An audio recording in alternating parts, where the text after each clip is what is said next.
Okay. All right. I'm going to start with a new one. Here we go.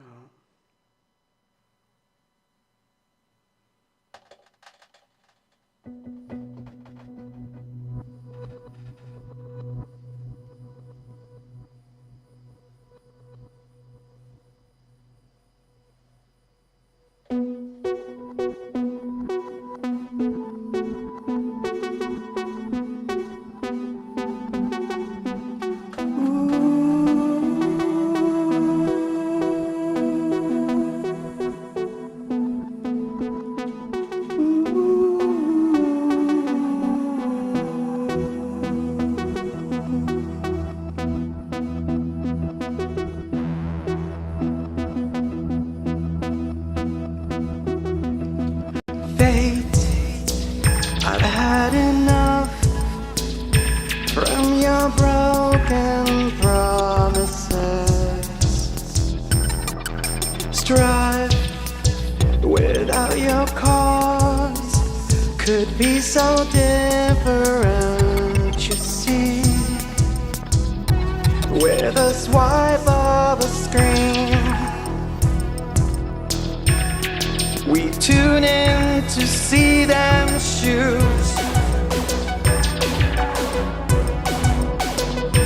When they shoot, when they shoot, when they shoot.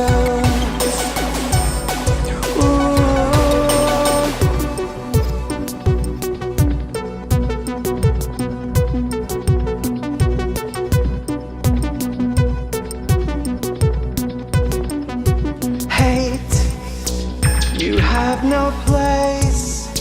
Why did we all just let you in? Veiled upon all sides, you gave us nothing in return. It's always so simple. Never question when they shoot. When they shoot. When they shoot. When they shoot. When they.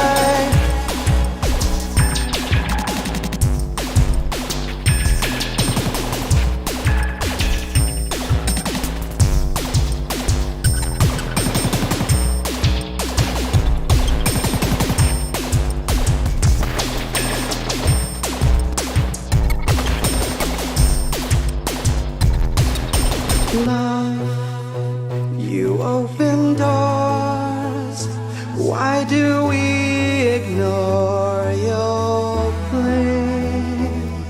When life that is so rare, we forsake for someone's wars. All that we lose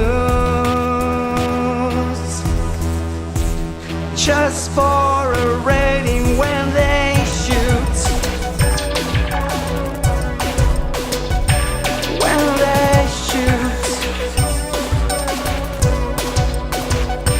When they shoot. When they shoot. When they.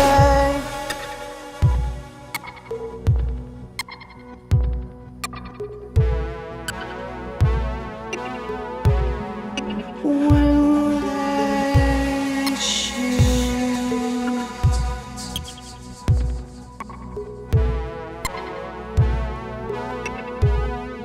When they shoot.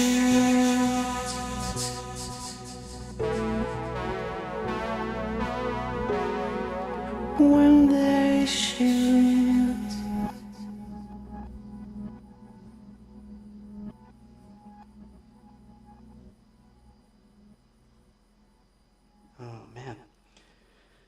going to have to give me a minute. I have to kind of situate myself here. Get it all back to normal, I guess. All right. Turn off this effect because we don't need it. Because, obviously, we're going to talk. Oh, my. What are you guys saying? Because I don't know. Oops, that's Ableton. Not you guys.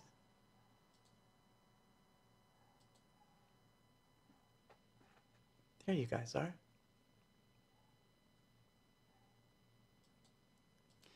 So, let's see. Hi. Hi, everyone. Welcome. I still hear an echo, but that's okay. I think we'll fix it in a second. Oh, there we go. There we go. Welcome, welcome. It's nice to be back. Let's see. Let's see who's on here.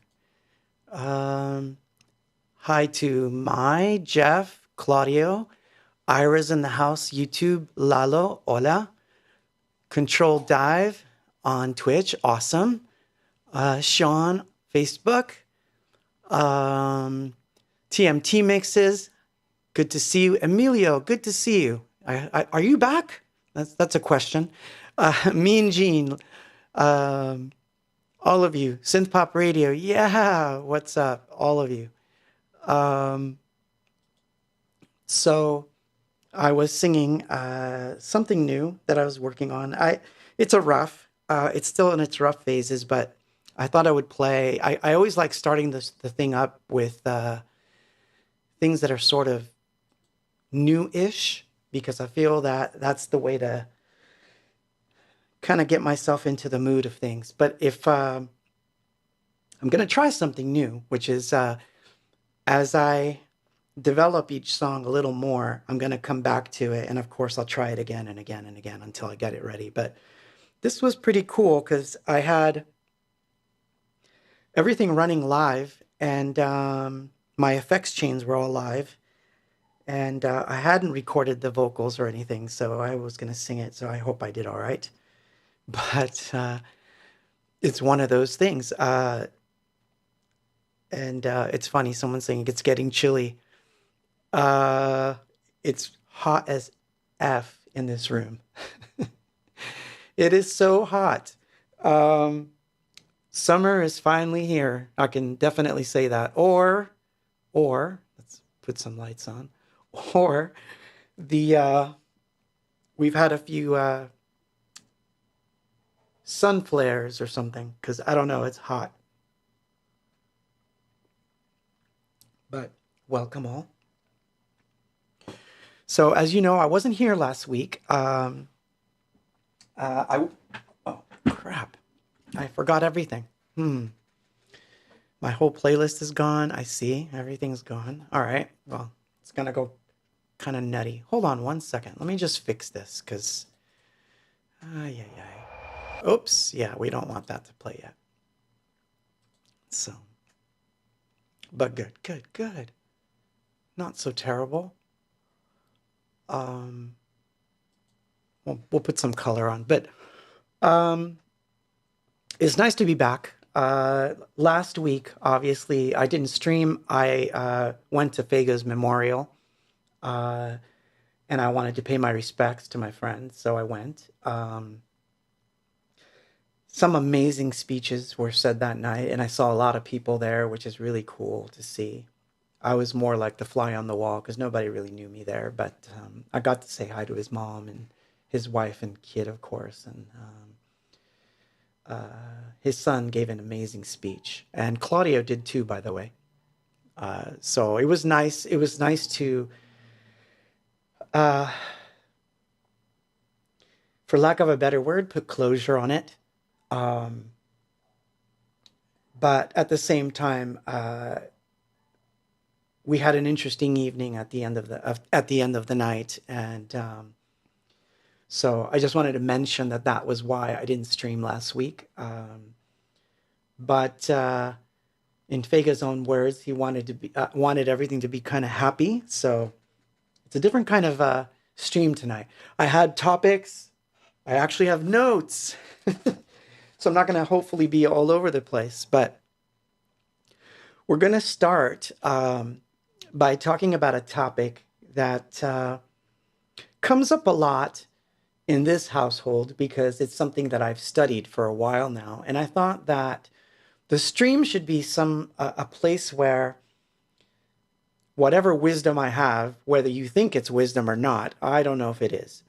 I always question my own wisdom, and this is not part of the topic actually, but it is, but it's not. You guys are like, he's confusing. No, but I wanted to talk about two things that I study very, very much when it comes to creativity.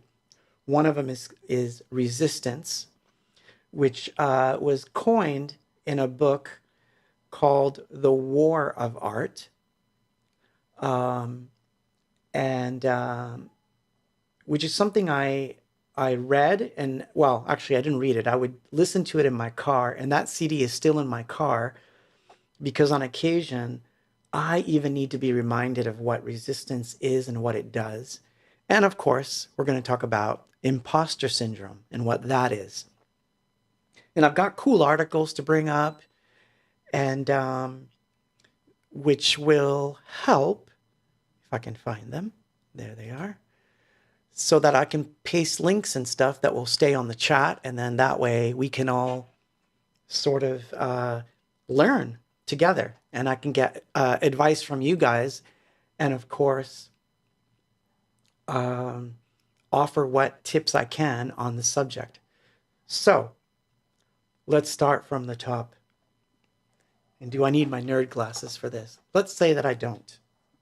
I don't think I do, actually. I think I'm okay without them today. So what's imposter syndrome? The technical definition is the feeling that we are not good enough, the feeling that someone else knows what they're doing much better than us, and it's the feeling that criticism, and this one's, I don't get this one too much, but because I've developed a thick skin on that side, but it's the feeling that criticism is just too painful. And all of those things have merits. I mean, obviously, if you have the feeling that you're not good enough, you're not going to want to do work. When I say work, I'm referring to any creative endeavor. So it doesn't matter if you're like a painter, an NFT artist, a crypto investor, or partaking in something that requires some mental agility. So this imposter syndrome, it takes over. And I've come across it a couple of times, obviously, like if I see that a particular artist is working in the same style as I am, and I'm like, wow, like they're so far ahead. They've got all these exhibits and they've sold a lot. And here I am, I'm just coming up when it comes to this sort of thing. You know, I experience that a lot, I guess, in the NFT space because I'm new to it. But at the same time, you have to take a step back and question your questioning, because there's always an underlying merit to why you think this way, and I shouldn't say merit. Merit's not the right word. Causation is the correct word I'm thinking about. And I believe it's rooted in resistance. So before I play any other music or do anything, I'm going to talk about resistance. And this is how it works. It's a form of self-sabotaging fear. That's what you can define it as. But I like to define it as an enemy, a protean enemy. So it means that if you were to chop up resistance into tiny little pieces and it was down to one cell, that one cell could mess you up. So it's protean. It is something that you can't beat. So let me say this, because a lot of people who read that book, and I have conversations with other artists about this, they're like, I beat resistance. And the minute they say that, I know they haven't. And I'll explain why you can't beat it. It's ongoing. Think of it like a battle that must be fought and won every day. You'll never win the war, but you will win a battle every day. And what do I mean by a battle? Well, if you felt like drawing this morning and you got up, you had your coffee, and you made some excuse to get your email, and you told yourself that the emails were really important to your career, and you went through those emails, but you actually didn't do any drawing, that's resistance. So you could have drawn for the last 5 days straight, but the minute that you stopped for whatever excuse, good or bad, you let it beat you. And that's how it works. And the reason that it's so sneaky and so slimy is that the next day, when the next day rolls in, what you're going to find is that now you're twice as depressed because you're like, I didn't do any drawing yesterday. I should have done some drawing or music or sculpture, whatever it is, poetry, whatever it is that you think is your calling. And you'll feel twice as bad about it the next day. It's going to be like, it goes something like this. All right, man, you got to give yourself a break. Obviously, you might be burned out.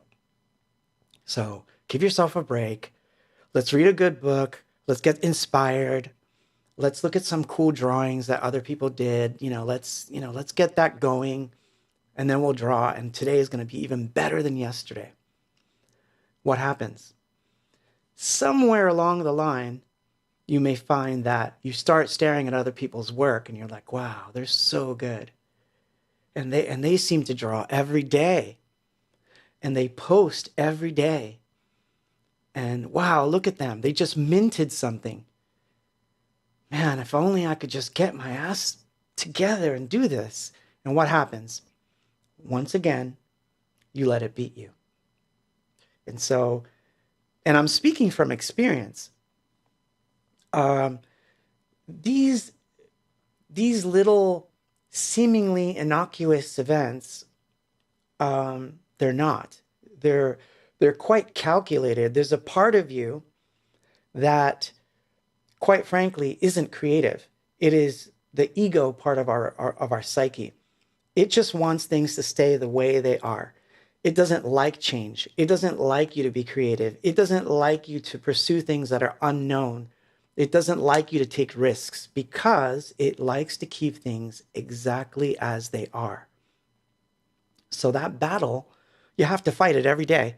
Every single day, the battle must be fought. How do you fight the battle? You just do the work. You just work. So, hi.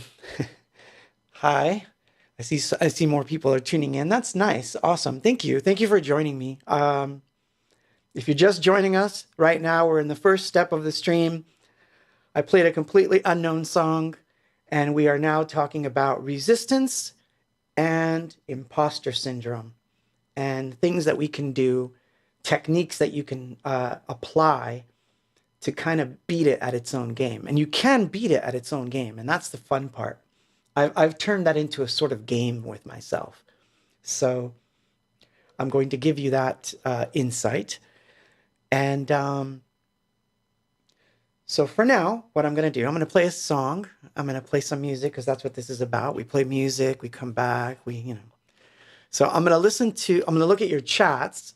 I want to see what some of your questions are so far as I'm going into this topic. And we'll try to run right through it because I feel that this isn't one of those that I have to beat it into you. It's actually, I'm going to give you the tools, and then you need to apply those tools. And then from there, we'll talk and see how the progress goes for everyone. All right, so including myself. But I'm going to play something. Let's see. What do I got here today? I brought in a lot of weird things. Well, let's start with a Living in Oblivion mix that is just oddity. I'm going to play that. I'll go on the chats and I'll listen to what you guys are, talking about in those chatty chats. Oh, let me make sure this isn't overwhelmed.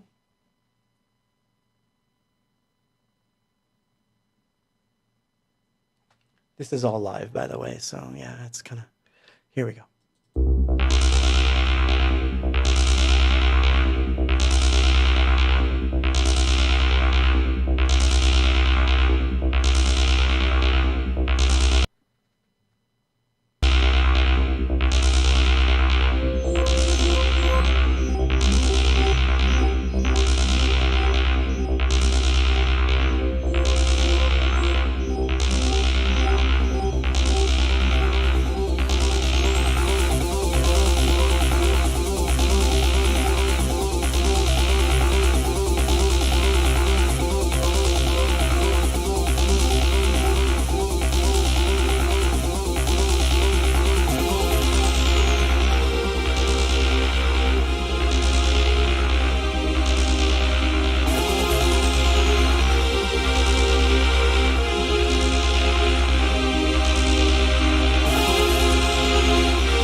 Okay, we'll get a little closer here. So that was from the uh, Living in Oblivion 96 CD. And that was, I forget who remixed that actually. I should have taken notes for that too, but oh well. It's out there. You can find it. But back to the imposter syndrome. So I started the stream with a song that's completely new. So I go through every time I'm going to like debut something new or I'm going to try something new, especially on the stream because this is live, right? I always get that feeling like maybe I should wait until I'm done, until I got it in a better shape, because this way, if they don't like it, then it's just a recording. I'm not going to worry because it's just, whatever, right? But it doesn't matter because it won't matter when I release it. It won't matter if people liked it now or didn't like it now. It won't matter if people liked it or will like it a year from now. It will always be they either like it or they don't. And that's what happens with all art. Like they're either going to like what I'm doing or they're not. So one thing, one tool that I like to use is the I don't care what people think tool, which is a good one.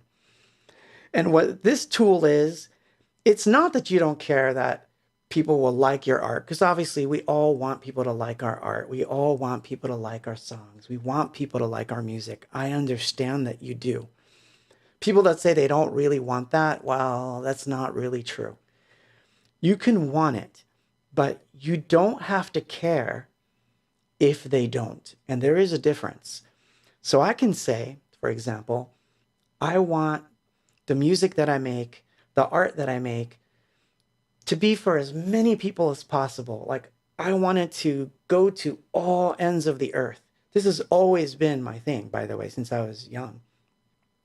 And, you can ask Donnie or Paul that this was always my thing. I want the music to go everywhere.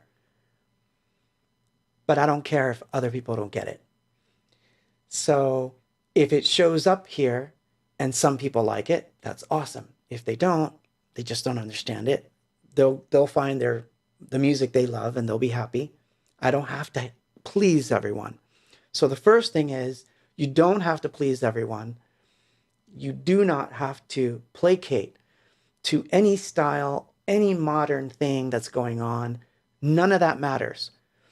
Because the work itself, when you're doing the work, you know what it's like. You start working and you get into it and suddenly, again, doesn't matter if it's paint, it doesn't matter if it's pencils, it doesn't matter if it's, screen manipulation for NFTs, like Michelle says on Facebook, I think we are our worst enemy, sadly. We are our worst enemy. So what we have to learn to do is to turn those things off. Now, obviously, that sounds easy, right? Like, okay, I hear what you're saying, Claude. You're saying like, okay, I shouldn't care, but I do care. Because obviously, if someone says that sucked, it's crushing and I don't feel like drawing the next day. And when it comes to imposter syndrome, all you need is one person to say, wow, man, that track sounds exactly like blah, blah, blah. And you're like, oh, wow. Like, wow, like, damn, like, it's like my influence is just shown. Oh my God, what are you going to do? So, ooh, I got a good one coming up. I got a good question. I saw it. I'm gonna answer your question, Control Dive. That was a really good one. So I wanna address it because I'm in a similar boat. Um, so that outside criticism starts to get worse, believe it or not, as you gain in popularity. Because let's face it, man, if you're inside your room and you started in just your own little world and you were drawing and making songs, the only person you were pleasing was yourself. You were making music for yourself. You were drawing pictures solely for yourself. Maybe your parents or your siblings may have come in and said, like, what are you working on? And you're like, this. And they're like, oh, that's cool. Whatever. But the ego, yes, Denise, thank you. The ego is the part that gets in the way. Because once you start to get out there, and now people are recognizing your work, people start to have the opinions on the work. Oh, this style that you're at is not as nice as the style you used to have 2 years ago. I get this with music sometimes. Or the stuff that you're doing right now isn't as poppy as the stuff that you were doing when you first started. Are you going to do anything like that? And of course, that feels yucky sometimes because you're like, oh man, they really don't like what I'm doing. And, it's that weird spiral. Michelle on Facebook, brilliant. You do have more control over your destiny than you allow yourself to have. Absolutely. Outspoken truth right there. So, how do we stop it? Because obviously, as you're getting popular, and I can attest to it because it happened to me with the music side, how do you control how you react to the outside world? And on some level, I used to do this kind of naturally, like some of it came natural. Some might say because it involves arrogance, whatever. It might. I'm not afraid to say that. But on another side, I think what it comes down to is I never allow the outside world to influence the work itself when I'm doing it. I myself have to like it more than anyone else. Then, if I like it, and sometimes even if I don't, especially things that I don't, because I find those interesting too. If I like it, if I do it for myself, then I feel like if I put it out there, it's out there. So one of the tools that I use for that, and I'm gonna talk about tools because these are important tools. Because backing up to resistance, at the end of the day, my concern for you,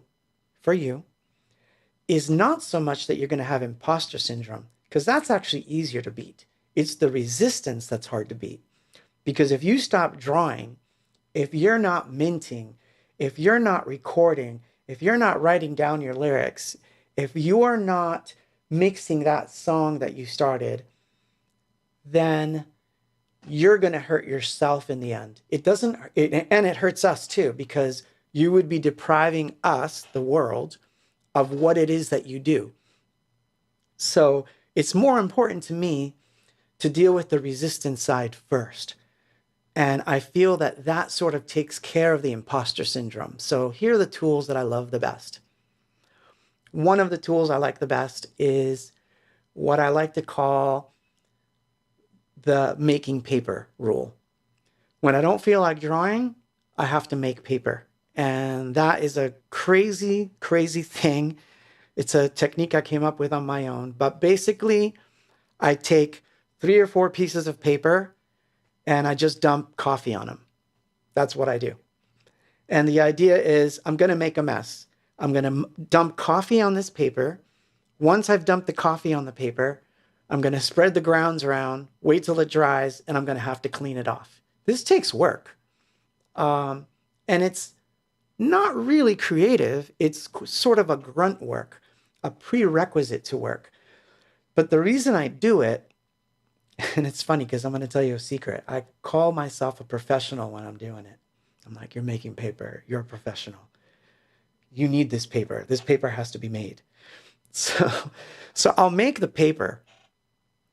And inexplicably, what'll happen is if I'm bored and I haven't felt like drawing, or the feelings of drawing haven't surfaced, making paper forces my hands to become physical objects touching paper. I have to do something.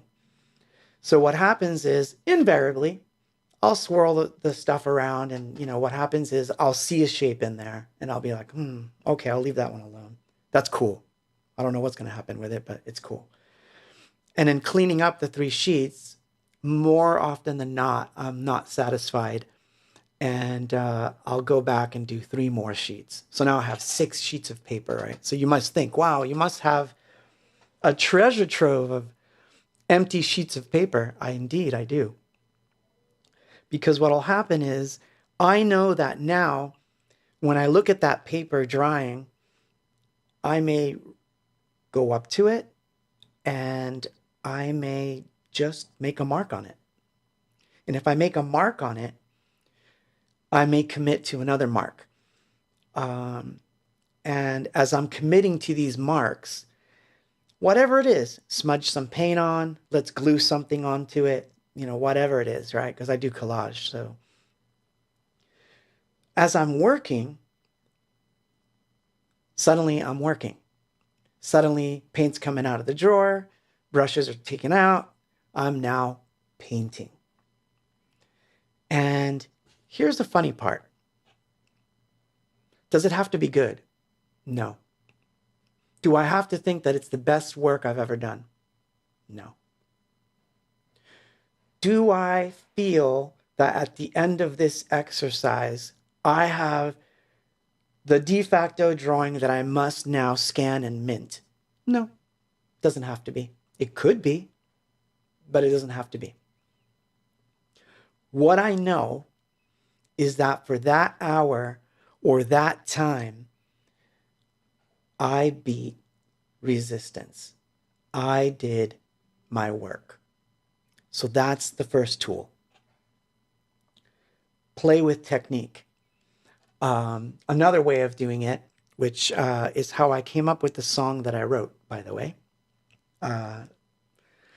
was I approached it sort of like making paper. I sat down with my notebook. I was feeling pretty down because no music had come and, nothing was going the way I wanted. So what I did was I sat down with my notebook and I said, can I run a certain vocal effect that does this, and at 1 or 2 bars we'll switch and do this? Can I wire that up? Because that might be interesting for like some sort of dub thing. And can I do it so that I can have it for the drums? So I told myself, all right, cool experiment. Creative, but I'm not writing a song. I'm not saying that I'm going to. I'm not giving myself the pressure. I'm not competing with anyone, not even myself. It's just an exercise in absolute technique, right? But what happens? When you get to the work itself and you're doing the experiment, of course you're going to sing. If it's a vocal exercise, you're going to have to sing. So you sing. If it's something that involves drums or, a sound design idea or some sort of effect chain that you haven't tried, right? Of course you're going to do some work. And eventually it's like, wow, okay, I got an idea for a bass line. Oh, wow, I have an idea for a different sound. Oh, wow, this is leading me into a territory that I didn't expect to be in. Oh my God, what's happening? I don't know if I like this. Again, it doesn't matter. It's leading you to the work. And so what happens is the more of the playing with technique that you do, right, the more work comes out of you. Now, it could be you can say, well, that's great advice, but I now have a pile of 10 song ideas that are kind of like, and some drawings that are, and I still have stuff that I don't want to mint. Okay. I still call that resistance because I find that to be, it's an impossibility. You can't possibly have 5 or 6 ideas and none of them seem to be going anywhere. Some of them will go somewhere if you employ just the technique. So that's a pro tip. That is a professional tip. Play with technique. Set yourself up for an experiment. And by the way, I'm going to show you one that I did this week. It was interesting. So there's so imposter syndrome. That's what we're talking about. So if you're just joining us, we're talking about, in this segment, we're talking about imposter syndrome. So what about that other thing that we talked about? That feeling that someone else knows what they're doing, but not us. Like we come close, but it seems like we're nowhere near where we're supposed to be. But I found that interesting too, because I work on what someone would probably call abstract, sort of abstract art. And I work with collage and all that stuff. So if you know my work, you know what I'm talking about. And obviously, I'm not the first collage artist to ever work with different mediums. I'm definitely not. And there have been some great ones throughout history. So does the world need, so see, here's the question. Does the world need another musician, another writer, another poet? Be honest. The answer is no. We have plenty. We have plenty in every single style on earth. Literally, you could say that there is enough music, enough art, enough everything in every genre and every subgenre to pretty much satisfy someone who's into that stuff. So that's absolute truth. So, but that's also freeing, because it means that doesn't mean that you can't do something. It just means that what you love, other people love doing too. And there's a vast variety of it. So maybe you work with collage, but you like to incorporate glass into it, while this person incorporates wood and that person incorporates, you know, glue or whatever the heck it is. Leaves, you know, whatever. I've never like pasted leaves on my collage, but I know people do. So the idea that you're not good enough can be battled with by just simply adhering to this principle of art is there to be discovered. And there is enough room for many different types. Many different types. Even polka, as Jim says. Acid polka. Oh my God. Emphasis on the acid. That sounds awesome. I need to drink some of this. Otherwise, I'm going to like... Cheers. So yeah. Back to the tools. Technique.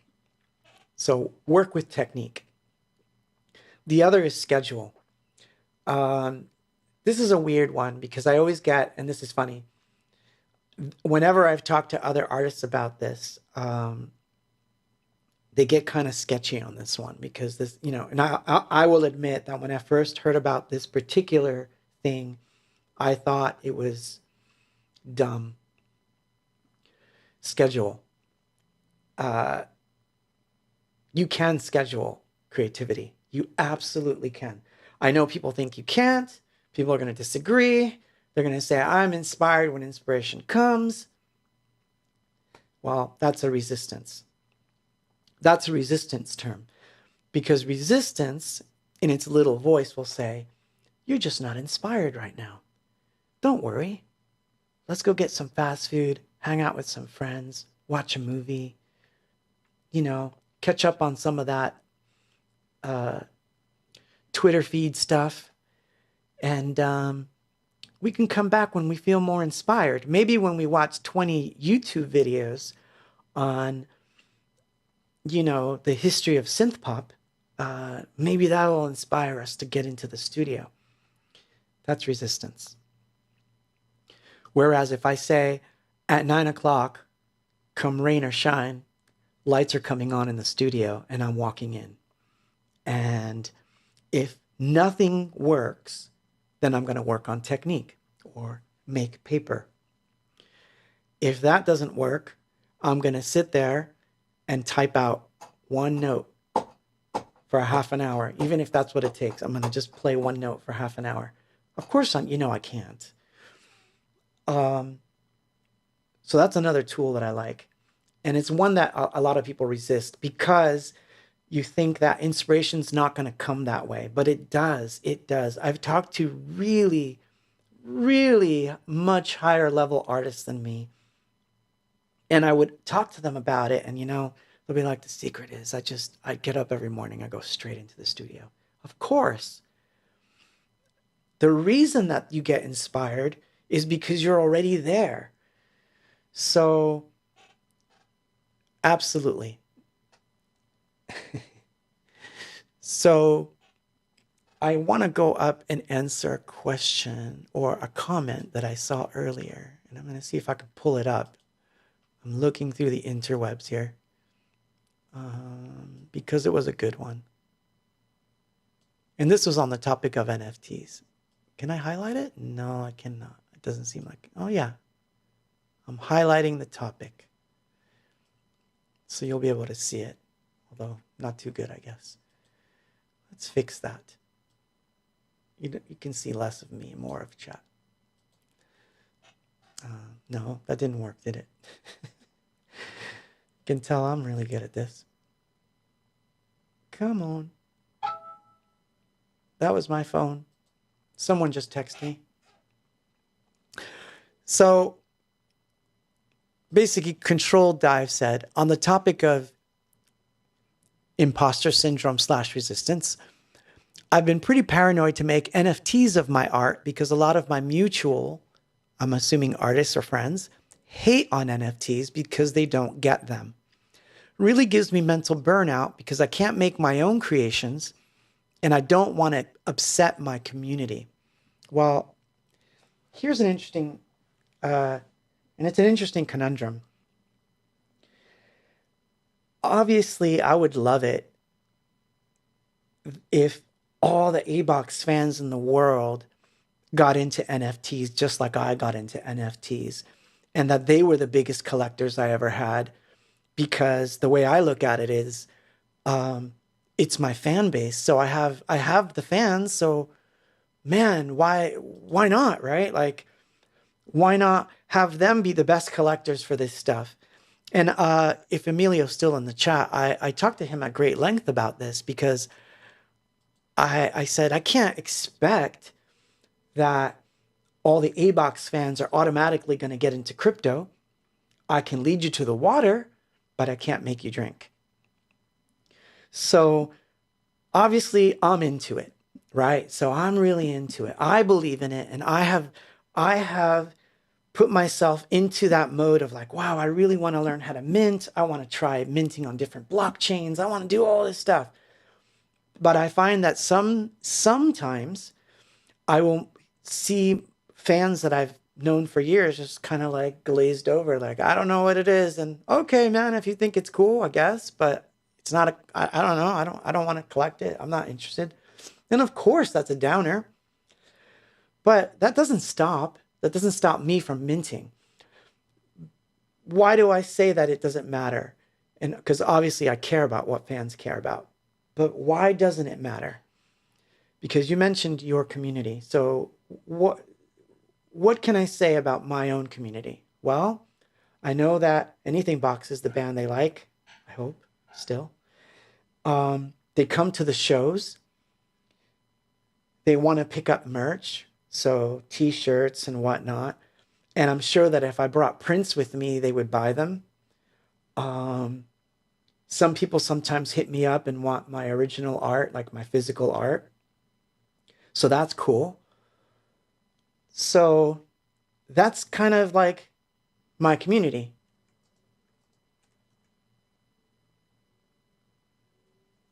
Oh, there we are. We're back. Yeah, the feed died, and I was just in the middle of a good thing. What I was saying was, before I play some music here, is that if my own fan base doesn't get this one aspect of what I'm doing, it's okay. It means I may have to create an entirely different fan base for this other stuff I'm doing, like the NFT stuff. That doesn't mean I'm going to exclude my fan base. It just means that I'm just going to say, like, hey, I'm going to be exhibiting my NFTs at blah, blah, blah. I just have a minting that I'm working on, and this is going to be minted here. And I'm going to do this, and I'm going to do it here. And maybe this side of the room is going to ignore it for a while this side of the room is like, wow, this is new stuff. I'm kind of digging what you're doing. And you happen to do physical art too? That's kind of cool. Good. So you kind of have to approach it from the standpoint of, if you like to do it, you need to do it. And I'm going to talk about an interesting side subject that has to do with this, because your question was really good, and I want to get to it. And it's, you got to realize that it's a new thing. It's very new, and many people don't understand it. And the real use cases, the really interesting ones, the under the table ones, besides the obvious, which is just art, all of those haven't been fully realized yet. There's a lot more to it that, as it comes, I think we're going to find that a lot of different people are going to come into the space. So don't worry about it. It's not a big deal. It's sort of like I actually faced the opposite, because the imposter syndrome that I was feeling a week ago was, I follow all these NFT people that want nothing to do with physical art, and I feel like the outsider, because I'm like, but I do physical art too, and it's like they don't want it, right? It's almost like a divisionism, which, of course, it's running rampant in the entire world. But it's a funny thing with physical art versus digital art. That is its own division. So at one point, you kind of have to be like, well, my aim is to do both. I'm going to incorporate both. I'm going to make it so that both work for me, and the work is going to speak for itself. Whatever I'm doing, it's going to speak for itself. I'm not going to worry about, again, if people like it or not. So I'm going to keep talking about it. Some people get bored, but at the same time, it is what it is.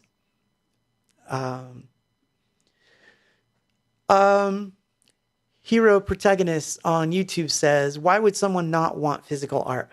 I don't think that people don't want physical art. I think that in the NFT space, I've heard a lot of physical art is dead. And it's funny because both sides of that fence, and I hate divisionism, both sides of that fence doesn't realize that each has something to contribute. Digital art, to me, is just as valid as physical art. Just the fact that you can hold physical art in your hand is an amazing thing. But at the same time, I love having my art on my phone, and I love seeing it on my screen, and I love interacting with my own digital art because it is different from the way that I work with physical art. So the reality of it is there's room for both. And just like I said earlier, does the world need more digital art? No. Does the world need more physical art? No. But that doesn't mean you shouldn't do it. So when friends, family, community, when they start to bring in resistance into your own work, you kind of have to step back. And I have a tool for that too. And it's actually a mystical tool. But what I'm going to do is play a song, because we're supposed to be playing music and I'm talking my ass off. I'm going to play a remix here. Let's see. Yeah, I guess it's a good time to subscribe. All right. This is a clean remix, which I don't remember even if I don't know. I don't know what this is. All right, Gary. Oh, this one. This is called Clean. Ooh. Oh my God.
to see this look inside.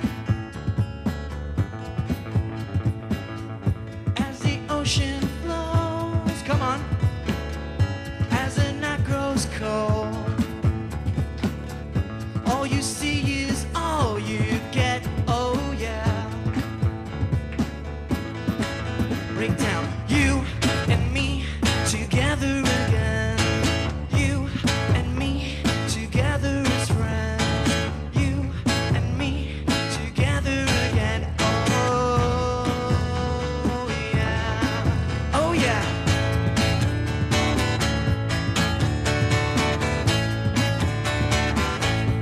Together forever.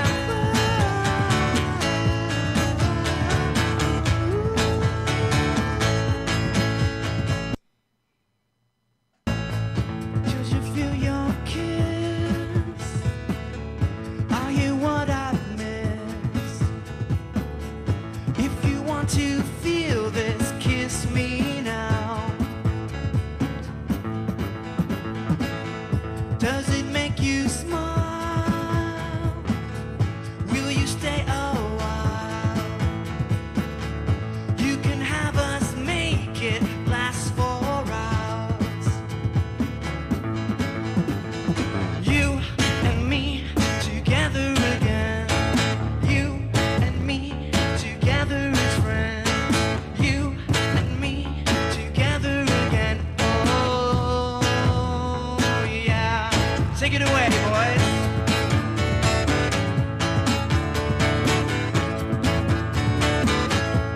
Together forever.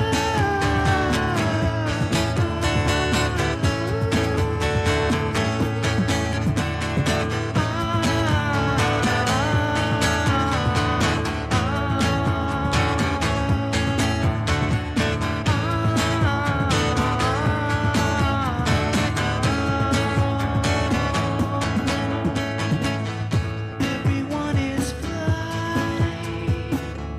Everything is clean. If you want to feel this, kiss me now. Everybody now. You and me together again. You and me together as friends. You and me together again. Oh yeah. Oh.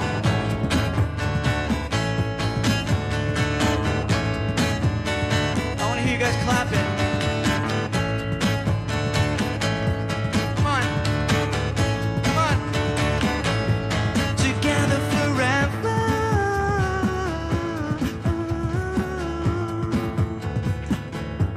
Together forever.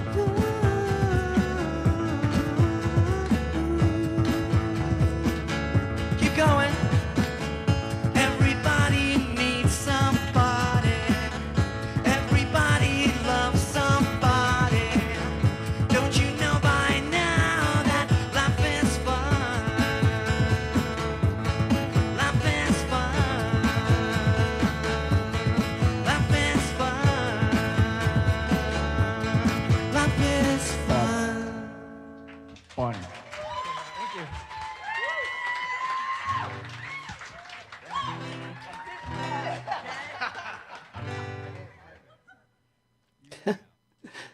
Oh my gosh. Um, I lost my way. Oh my gosh. So yeah, that was Gary beatboxing. I was thinking about that one today. I forgot that was the remix that I picked. So yeah, that was live. And it's funny. That one reminds me of Resistance and the subject at hand because the band almost broke up on before this gig. We were on the verge of breaking up because the entire gig was going to be acoustic and everyone was going to play different instruments and we had to relearn how to play the songs in a different way, how to rearrange them in a different way, how to sing them in a different way, and the rehearsals to get to that point were grueling to the point that we were basically questioning, why are we doing this anyway? Who cares? Who cares about this stuff? But I'm so happy that we did it, because if we hadn't done it, then it wouldn't exist. And that in and of itself is the amazing part about creativity, you see. If if you let the resistance beat you, then the actual thing will not exist. And so, not to put a finer point on it, but this entire gig I put on Bandcamp, and you can grab it if you want. But yeah, it was all live, and it was almost our undoing because of resistance. And I didn't know that back then. I didn't know that's what it was, but all of us were going through it. We were all imploding on each other the entire time, because all of us were going through this weird imposter syndrome. Paul was being forced to play guitar nakedly and in different styles that he wasn't used to. He was going to have to play bass on some songs, and he wasn't used to. Um, I think Dave handled it the best, but even Gary, like, one thing is to do one song and have to do beatbox to one song, but to have an entire set of 8 or 9 songs, and you're going to have to run through it. And that wasn't easy for him. So I can tell you that resistance definitely played a part. But I was going to reveal another tool that I use. This one's odd. It's a mystical tool. I call it a mystical tool. It's called the art of concealment. And this one's really interesting because the minute you have a really good idea for anything, whether it's a song, whether you're a physical artist going into NFT art, yes, that's going to address that question a little more. Or whether you are pursuing something and you're like all jazzed up about your project, right? Well, this is going to sound counterproductive. Don't tell anyone about it. Don't announce it. Don't say, I'm working on learning about this, and from here, my goal is to do this. Don't tell anyone. Conceal it. Make it feel like you've uncovered the treasure of all treasures, right? This new endeavor. And when that endeavor is ready to be revealed, when you've gotten so far into the project that you're like, damn, I got this.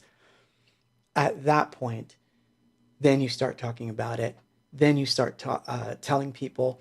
And I'll explain why this works on so many levels. It has to do with energy. When you expel the energy of what the creation is, and what it's going to entail, and how much of you it's going to take, all it takes is one person, just one, to go, man, that sounds really hard, man. Just that. Or, I don't know. Are you sure that hasn't been done before? Or what's the other one that's really good? The obvious. That sounds like a dumbass idea. I wouldn't do that. Or like, nobody's going to care. Now, I'm not trying to be negative on the person that says those things. They could be very well-meaning.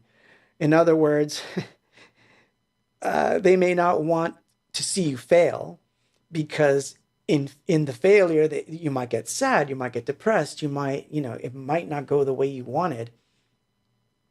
So obviously, there are reasons to share information with certain people at certain times, but err on the side of concealment, because really interesting work, stuff that's really close to your gut and your heart, that kind of stuff you should keep to yourself until it's ready.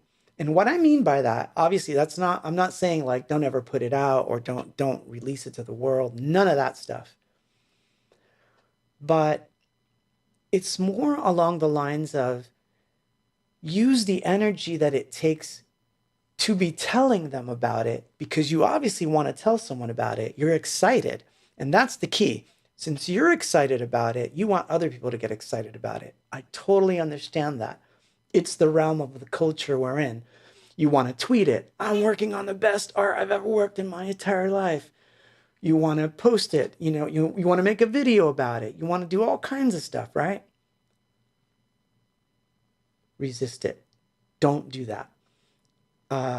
It's a form of resistance, actually, because what's going to happen, and this does happen, you will do it in that full excitement. And the first thing that comes back that's negative is going to be like the death knell of the project.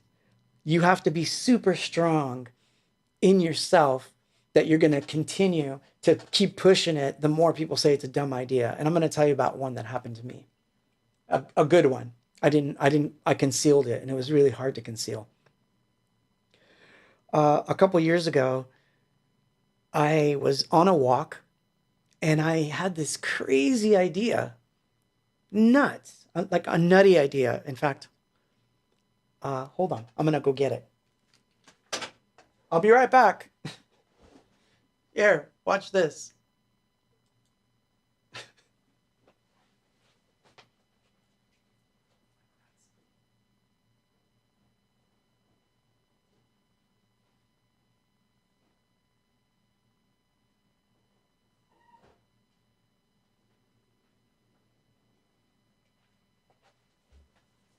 Okay.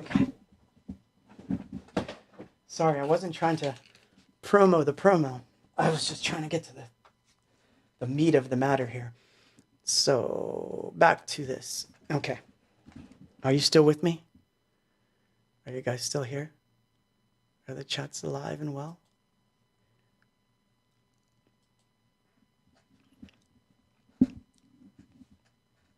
So, Jeff says, never announce your intentions. Not everyone is rooting for your rise. One is often derailed by the doubts of others. Absolutely. So, I was on this walk, and this crazy idea came to me, and it came to me out of nowhere. I had I don't know what it was, but I had this idea that I was going to take something that was completely not an art related thing, and I was going to work with it. And it was Flex Seal, if you must know. And I had this idea that I could turn the Flex Seal into some sort of printing plate, because I make prints too. And my idea was that if I could figure out a way to manipulate the rubber to respond to certain materials and certain things, I could make a printing plate. But the first thing, of course, is like all things. You want to know if someone's done it before and if there's a technique for it. And if there is such a technique, I want to learn it. Absolutely, right? So I Googled it. Nothing. I went crazy on searches to find out if anyone had done this before. No one had. So you know that feeling, right? You're like, oh my God, no one ever thought of this before? No one did this before? No one did it? I'm going to be the first? Best feeling in the world. However, I knew that if I started to talk about it, that it would invariably, I would get some negative feedback of some sort, and that it wasn't going to go the way I wanted. So what I wanted to do was experiment with the stuff. So I did exactly what I said in the other tools. I played with the technique. I failed a million times, right? But I have the piece. The very first one I ever made is right here in my hand, which I don't know how hard it's going to be to see this because it's very hard to see. But what you're looking at is fabric, wood, spaghetti, wires, cardboard, all glued to masonite and then sprayed with Flex Seal. So this right here is a rubber printing plate. I can now ink this and make prints. No one had done this before. No one had played with this material in that way. So What I did was I decided that that was going to be my thing. Like I was going to just go all in on it. And I didn't announce it or start to talk about it until I was very well into the technique, meaning that I was already going to be doing the work. So it was going to be like, I can announce that I'm working on it, but before anyone can say anything, here's the first piece. Before anyone can say anything, here's a piece of rubber that I just did. Before anyone can say anything, here's a poster I just made. So the intentional part I kept to myself. And it was hard, man. It was really hard to keep that stuff to myself because I was so excited. So my point is only now that I've been doing it for a couple years and now I'm kind of like well versed in the things that I'm doing with it. Now I can start to do things with the material that I can say, it's mine. It was my idea. I was the first. It's cool. I've done it. But you see, I may not have gotten to that point if I had revealed it all too early. So don't reveal things too early. Now, of course, that doesn't mean you can't say I'm working on an album or I'm working on some series of work. That's fine. But if it's something that you're really, really excited about, and when I mean excited, it's beyond the phase of making paper or technique. You're really into it now. You've committed to the studio for a week to finish this song. So when you do that, when you're in that mode, step back. Tell no one. Be cavalier. I'm working on something. It's serious. I don't want to talk about it. That's like, the worst you could do. Or just, I'm working. I don't know what it is yet. And you'll find that people start to get curious and they want to know what you're doing. Obviously, if you have people that are what I call confidants, and what I mean by that is people that are like going to root for you no matter what, that's fine. But I would say that really, like honestly, concealment is another important one. And then there's this one. This is another technique I've come up with, which is really funny. When it comes to art, and this is a funny subject, I almost didn't want to bring this one up because as a tool, it's kind of a mean tool. This is a mean tool. So it's a personal thing. You will never, ever see me do this in public. I will never do it in public. But that doesn't mean you can't do it in private. And it's a mean tool, but it works. And it involves technique, but minimalism versus complexity. And it doesn't matter if it's art or if it's music or if it's sculpture or poems, right? There are definitely forms of art that I think the artists who do this are really brave. I'm talking about, the dudes in history that painted a white canvas and it's all white and it usually has a very unusually long title. And they're usually like 9 foot by 9 foot and it's just white. And they do an entire art show where every painting in the art show is white. And they have different titles, but they're all white. And, well, I wouldn't say Rothko because he's very different than that. But I'm talking strictly white. And what I find interesting about this is that the mean tool, when I say mean, it's something that you do in private. You don't do it publicly. If you do it publicly, I will disavow you. But privately, you can look at a piece of art like that and say, you know what? If this guy was brave enough, had the balls to paint a white painting, give it a long title and sell it for $50,000 and sell 20 of these at an art show for $50,000, And maybe, just maybe, my drawing of an X on a piece of paper is not that bad. That's the mean. That's the mean tool. I call it the mean tool. But it's funny because you have to understand, right, that somebody thought that was wonderful. So that is where you kind of have to look at it like, well, it just shows. What does it really show? That people are dumb? No, it doesn't really show that. What it shows is that for every style that exists, for every technique that you want to perfect for yourself, for every execution of the work that you're doing, right? There's an audience for it. That's the beauty of it. That is why that is such a great tool. So you got to look at things that are very minimal, look at things that are very minimal, listen to things that are very minimal, and just think to yourself, I can do that. So why am I worried about what I'm doing? And this is already being done, and someone's brave enough to do it. Why can't I be that brave? I can be that brave. So that's the mean technique. But anyway, that subject, I guess we're done with it.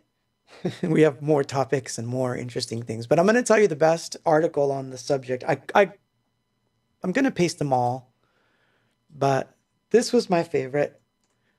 It had to do with business, but I actually quite liked it. And these other ones right here, these were other articles I found very interesting to note. So you'll have a starting point. But if anything, if you take anything from this one section of our stream for tonight, understand that you're not alone when you feel like you're the imposter. You're not alone when you feel like your work isn't as good as that person's work or that person's work, and why is my work not that good? Realize that that's not coming from the outside world. It's coming from something within. And the easiest way to fight it and the easiest way to battle it is to just do your work. Do your work. So, I like to, we'll end this segment before I play some music with one last bit of technique. Have an accountability partner, if you can. Someone that you trust vehemently, that you can send an email to every day that at least says, look, this is what I did today. And these are the actions that I intended to take that I didn't take today. And these are the excuses that I made for it. And I'm going to do better tomorrow. But I would do that technique. I'm doing that technique right now. And the reason that technique is an important one is that you are accountable to someone. And you could tell that person, don't respond to the emails. Don't offer advice. Don't even acknowledge them other than giving it a thumbs up or a cool. However, if you don't hear from me, all right, if you don't hear from me for a day or so, you need to send me an email that's like, hey, where's my update? I'm telling you, that one works. You're not going to like it, but it works. It really does work. Accountability partners are the best, as Jeff says on Facebook. So I'm going to play music. Let's play something. What did we play already? Oh, this one. So this one, this is Because, and it's the 1995 remix. So it's a diary song turned into an ABOX song. I'll turn on the moon.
So that was because the 1995 remix.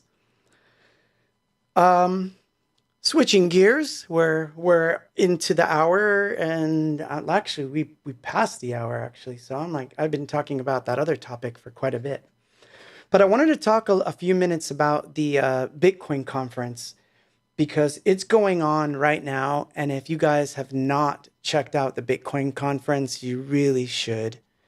You may learn a few things about it, but the one thing that I would want you guys to see is the following. I'm going to put the video up here so that you guys can have the link.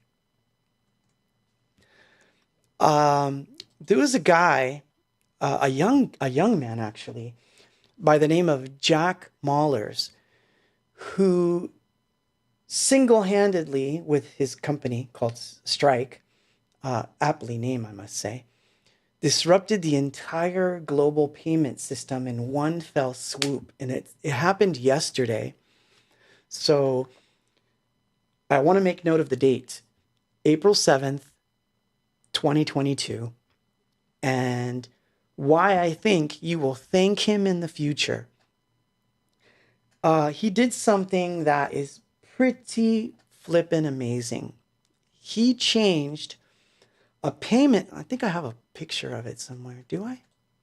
Oh, I do. What you're seeing on screen. He basically changed the way that we can pay for things, POS, point of service, which basically, I don't know if you can see the little graphic I put up there, but on the far, far left is Diners Club, AmeriCard, Bank of America's card, and all that stuff. I didn't know, but there has been no new payment system or payment network in 55 years. There hasn't been a way of doing things better for 55 years. And what this kid did is ingenious. He basically inserted Bitcoin using the Lightning Network, inserted Bitcoin into every POS in America. So what this means is that anyone that's got a Bitcoin wallet that is a Lightning wallet can now almost go to any store and basically buy things with Bitcoin or dollars. And what's cool about it is that the money goes from you directly to the merchant. The banks don't get to double dip anymore. And it's decentralized. And I I'm telling you that watching his presentation is going to be fun, and I totally recommend you watch it. It is amazing. If I had the entire hour, I would play the entire thing. I think it's only 15 minutes, but it's so worth watching how he disrupted this. And he basically goes into a supermarket and buys Coke using his wallet, and the clerk makes the money on the Coke right there and there, but it was done through Bitcoin. And the reason why I love this is because inadvertently, that has been the first step in disrupting a CBDC. We will now have a payment gateway that basically can't be disrupted because this other payment network, right? It works on this rail that's been there for 55 years. So they're not likely to dismantle that rail. So it's interesting that this is now Bitcoin riding on that rail, but outside of it. It can tap into it to grab dollars and send it to the person that needs dollars. But it's happening within the Bitcoin Lightning Network. What this is going to do is unprecedented. So it doesn't even matter if you own Bitcoin at this point. I mean, it does to me. I think you should own Bitcoin. I own Bitcoin. You should own Bitcoin. Get as much of it as you can. But what I love is the idea that now you really could 100% live off of crypto and use it outside of the system while being in the system. So you could go to a restaurant, you could go to, Target, McDonald's, Starbucks, and pay with your Bitcoin. And this just happened. And it's a big FU to CBDCs. Um, that part wasn't talked about, but I saw it right away. As I was watching the young man speak, I realized that there is a revolution and it started and it began yesterday. And so I wanted to give him a shout out and let him know that he's changing the world. With that one little thing, he changed the world. And it's pretty amazing, man. So that said, I also want to put in the channel for the Bitcoin conference because there's been some amazing speakers. I'm not saying that everybody's worth watching, and you may not agree with some of their politicized stances on certain things, and that's fine. But what I love about Bitcoin is Bitcoin itself is not political. It does not care who you are, where you're from. That's the other thing. Can you imagine? I can now go to Ecuador, and if they use the same POS system that accesses MasterCard or Visa, I can still pay for my Bitcoin, even if the vendor themselves doesn't accept Bitcoin. That's the disruptor. Do you understand how disruptive that is? That I'm using my Bitcoin to pay for things in any currency that I want. And I'm still away from the system. No one can come back and shut down my Bitcoin. No one can say you can't spend it. You could even, and this was crazy, I saw it last night. I was seeing it and it was flipping amazing. You could even pay for things from a Tor node running Bitcoin Lightning. And I don't know if you know what Tor is, but that's crazy shit.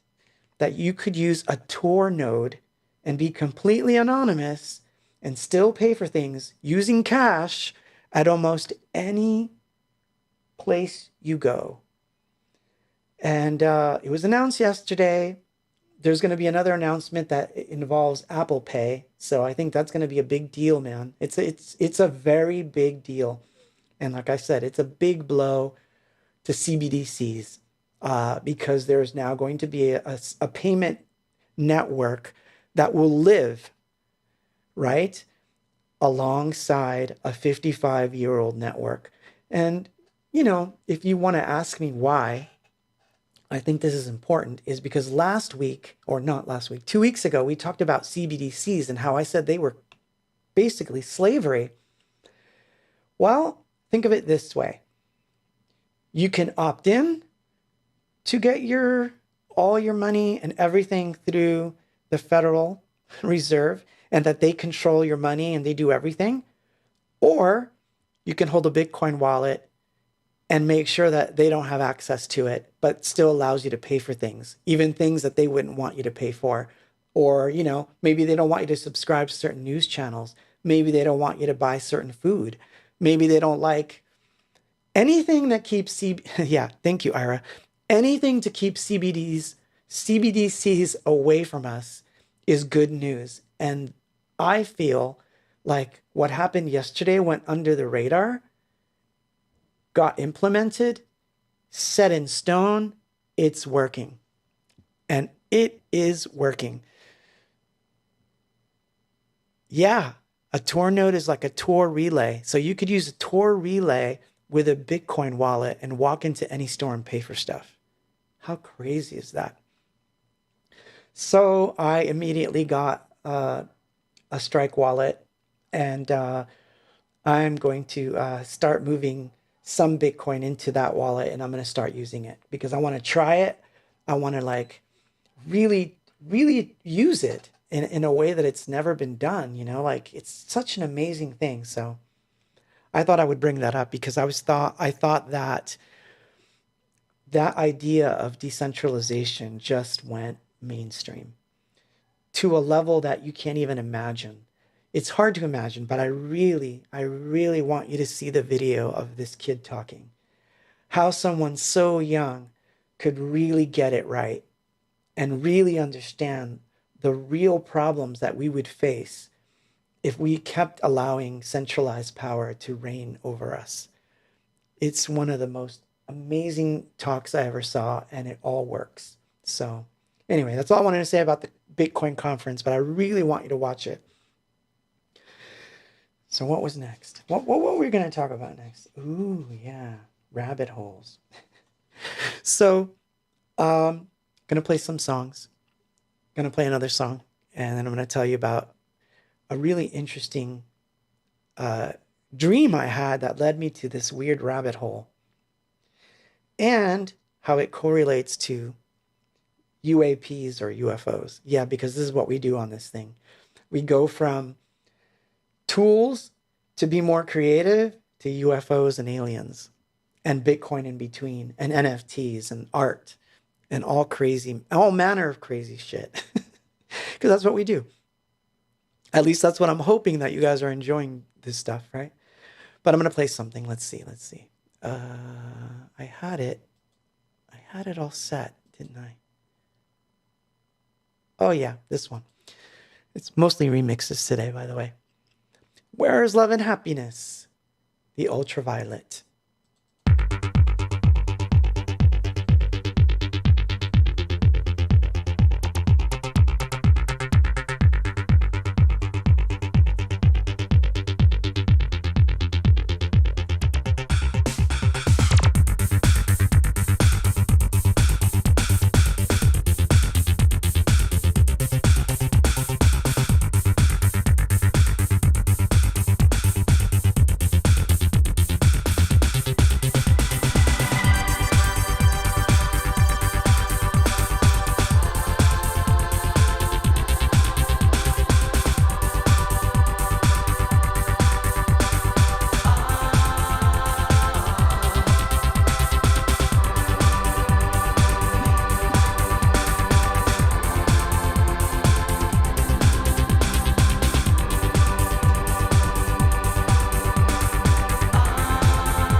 Where is Love and Happiness?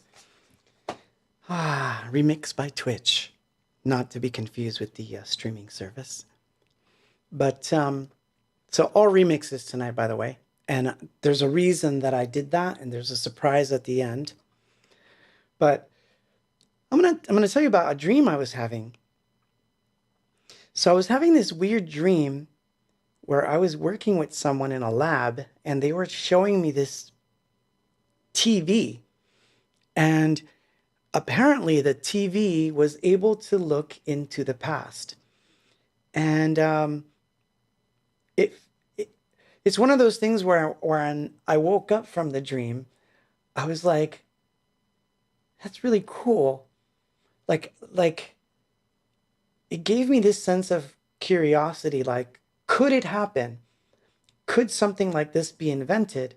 Do the laws of physics account for such a thing? And it's really interesting when you think about it, because television and radio, they just pick up radio waves from one location, and the transmitter sends those radio waves, and then we have what we call a receiver, which is our TVs and our televisions. They pick up these waves, they're converted into information, and we are able to see them. So it got me thinking about like the possibility of it. Now, where I find this kind of stuff interesting is that invariably it leads me down to curiosities. And so this happened. I'm going to pull it up real quick, and I will put the actual link to it. I came across this, and it's kind of creepy cool. So if you look on the site, well, let me see. I'm going to see if I can pull the site up, because I might be able to put it on screen. Let's find out if I can. Ooh, I can. So besides the really chill, cool art, which is right there, kind of cool, right? The art. Apparently, these artists did a rendition of it, but I was really intrigued by the actual statement. Apparently, some Italian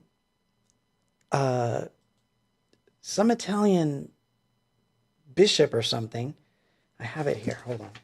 I think I'm going to turn on my nerd glasses here and have to read it. Here it is.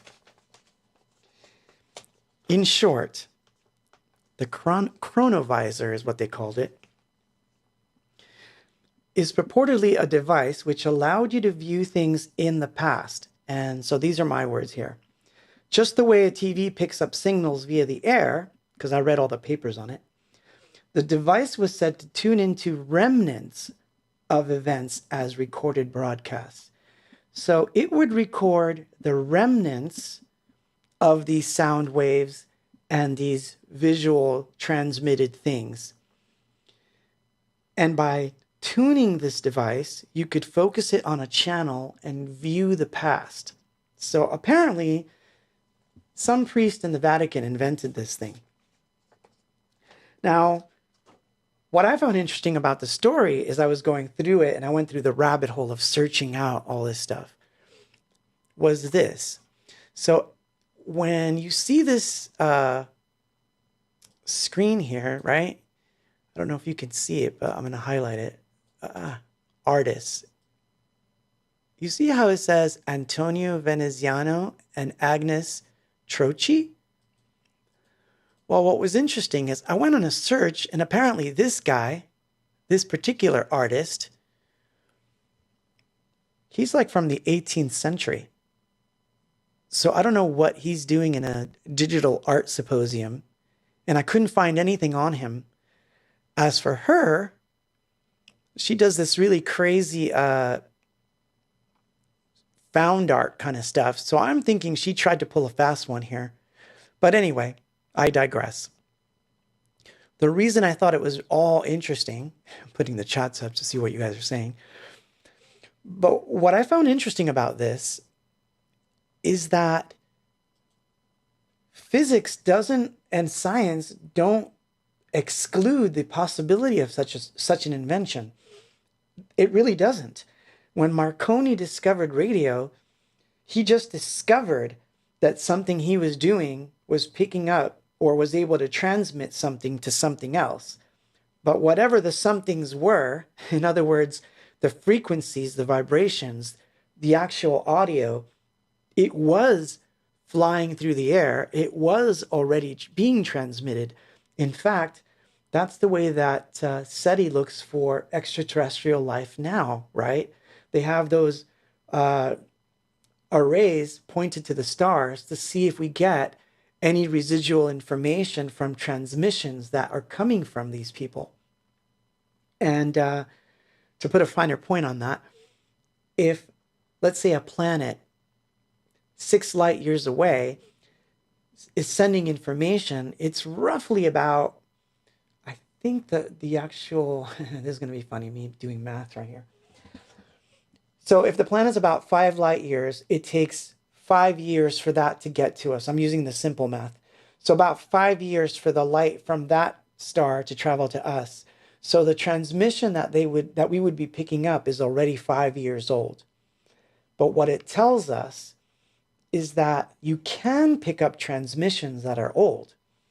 So if you could pick up transmissions that are old from other planets, couldn't you pick up transmissions from a planet operating on different timelines of the universe? Meaning, if there's such a thing as a multiverse, and there's different versions of the Earth in different time periods, couldn't we be picking up sort of frequencies from the past? The same way that we pick up frequencies using radio and the same way that we pick up frequencies using TV. If you really think about it, in the old time TVs, I don't know if you guys ever played around with an old TV set, but they were kind of interesting because I used to love playing with the UHF channels because they were not an exact number. You kind of had to go and tune them, right? Who's to say that you couldn't pick up a transmission? So apparently, this priest not only picked up a transmission, he was able to look into the past and actually view the crucifixion. From what I read.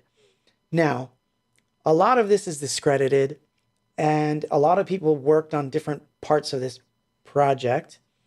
But what I found interesting was that Warner Van Braun is purportedly one of the people that worked on that project, as was this other guy named Fermi, who created this device called the Fermiac, which was a way to measure particles. And he actually is the inventor, and I found his paper and I found the invention itself, and it's on display in a museum. But what I found interesting was that the possibility of such a thing does exist. It is feasible. It can be done. No one's done it yet, but that doesn't mean that it couldn't happen. So what if someone did pick up one of these things? Like, what if someone did stumble onto it and did create the device? Well, it would be a very interesting device to have, wouldn't it? If you knew every single aspect of the past, then you could make changes. You could probably alter things. So to me, that's intriguing in its own way. It's intriguing. I find that stuff intriguing. So I'm going to be doing more research on the chronovisor. I have my own version of it, of course, which is found in playing with sound. But isn't it like that though? Like, when you're in your piece of art, or when you're in your creating that NFT on your screen, or painting a picture, aren't you being transported? When you pick up a notebook or a journal, yeah, like the butterfly effect, as Joe says, when you pick up an old journal and you read things from your past, isn't that like going back? So couldn't it be possible that the vibrations of these events linger? And in lingering, we could create machines that could pick them up? I think it's possible. I'd like to think it's possible. But I don't just think it's possible. I suspect that some form of experimentation with this did take place. And I'll tell you why. I've never looked up the chronovisor using the FOIA request form. I've never done it. Doesn't mean I won't. I might do it, and then next week I'll come back and we'll talk about it. But I have done it for other projects. And as Jim pointed out this week, and thank you for this, Jim, the Pentagon just released more documents on UFOs. And a lot of these are now revealing the effects of the UFO on people. Now, granted, it's purported, right? These are the reports that were taken by Air Force personnel based on different events that took place. Doesn't mean that they have and they're not going to release the definitive stuff, obviously. But what they have released are what I found interesting about the stuff they did release is the effects that the UFOs seem to have on people. And one of them stuck out to me, which was time distortion. And I found that to be very interesting because I don't think there was a lot of talk about time distortion in the 30s, 40s, and 50s. Yeah, maybe in the science fiction realm.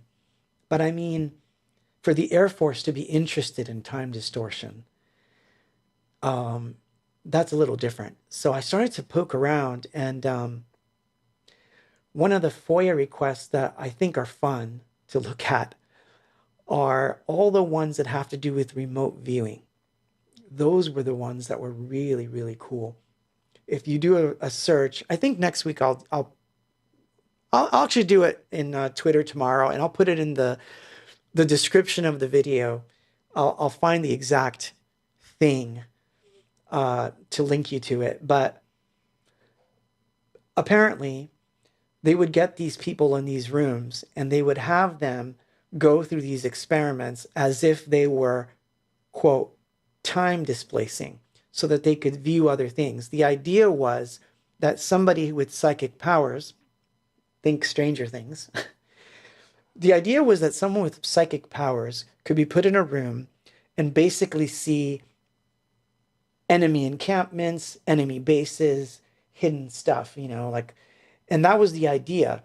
But one of the things that started to surface that must have scared the shit out of the Air Force people was that there were interdimensional things going on right here on Earth.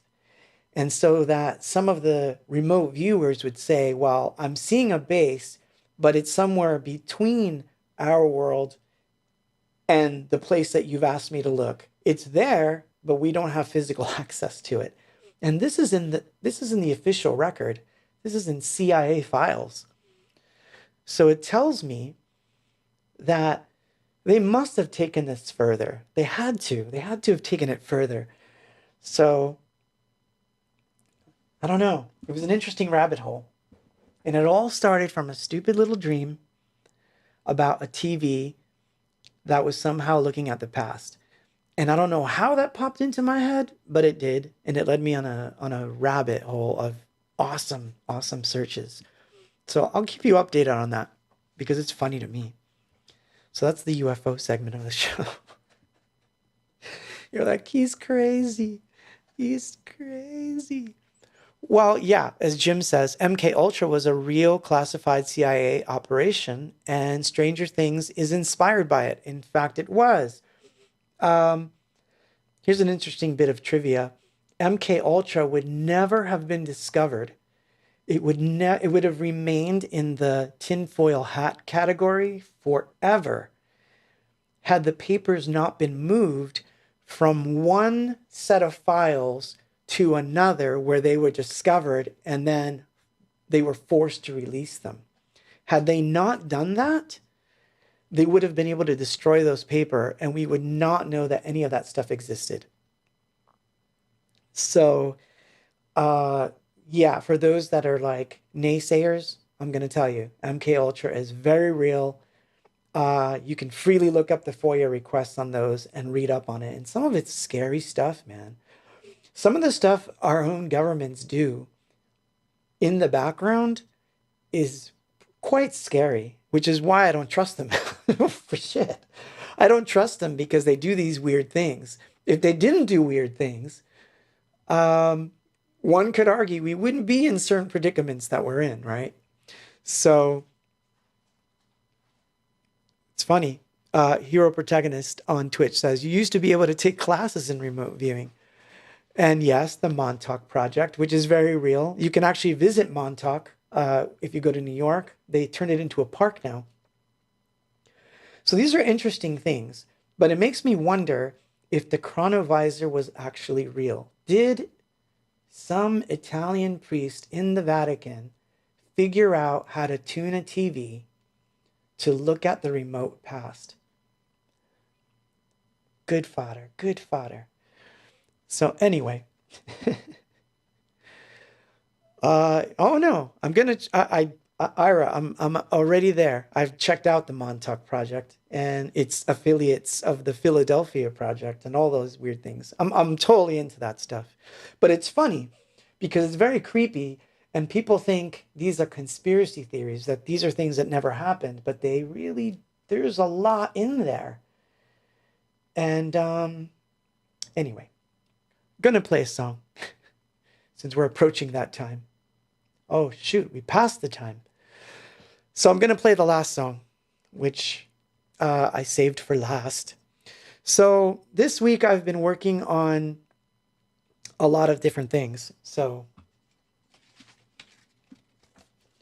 song that I did today, all these, and I'm not gonna show them, but all of these are lyrics to songs that I have in the queue for recording. All of them. And that's not a joke. Literally, all of them are lyrics to songs that I've got already set up to do vocal recording. And vocal recording is set to start soon. But in addition to vocal recording, I've been going back to the old ADAT tapes. And after they were transferred, I've been meticulously cleaning them up. And one of the coolest things was that I got to tell you this story because it really happened. I owe this one to Fega, so I'm going to tell you this story and then I'm going to play the last song. So on the day that I was going to go to Fega's memorial, I was working on the vocals, cleaning the vocals up to Answer Me from the old ADAT tapes. I was basically cleaning them up in a way that I couldn't do back then. Getting rid of the hum on in between the tracks and things like that. And I got kind of sidetracked in trying to sync them up to tempo. And because back then we weren't really worried about syncing to tempo. And so what happened was I was thinking about, I have to get ready to go to Fega's memorial and I'm going to be late. And it's almost as if a voice in my head was like, no, keep working. And I'm like thinking, I was having this funny mental conversation with Vega, like, I'm not going to be late to your memorial. But inadvertently, I did one of these, right? I'm holding the mouse in my hand and I turn like this with the mouse in my hand and my finger is on the left click button. And I moved all the vocal tracks over. And I looked at the screen. It didn't look like they were correct. It didn't look like they were sitting on the grid correctly. But instead of hitting undo, I decided to hit play. And what the F? Every single vocal was exactly to the frame, in sync with the old tempo, without me having to do a darn thing, every single vocal and the backing vocals. So I was like ecstatic to have that. So today before the stream, I opened them up and I did a quick edit. And I'm going to play that, and that's going to be my closing song, okay? So anyway, I hope you enjoyed yourselves.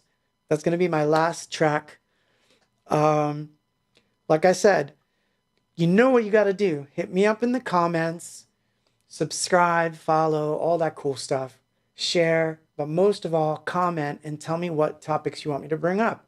Or if there's a document you want me to review, put it on the chat, because I will be happy to talk about almost anything. So anyway, because I'm enjoying this. I really enjoy this time that we have together. I really do. And I want to do the best that I can for you. So like anything you want to talk about, I'll talk about it. As long as it's not politics. I kind of tend to shy away from the politics stuff. I don't feel that it works in our favor. But anyway, I want to play this remix edit of the Answer Me vocals.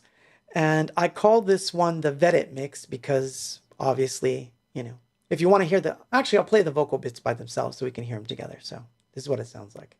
Answer me, can't you see that the world is coming down? Answer me, can't you see that the world is coming down? Answer me, is coming down. Answer me, is coming down on me.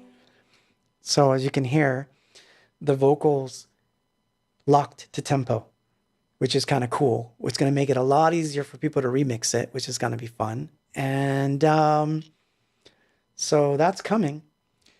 But I'm going to close with that song as a remix. And I'm going to turn on the interweb so I can say goodbye to you as we're chatting away. And then it's over, my friends. I hope you enjoyed yourselves. Be kind to each other. Stay creative. Fight resistance. And here we go. Answer me, can't you see that the world is coming down? Answer me, can't you see that the world is coming down? Answer me, is coming down. Answer me, is coming down.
I'm part of it. Can't you see it?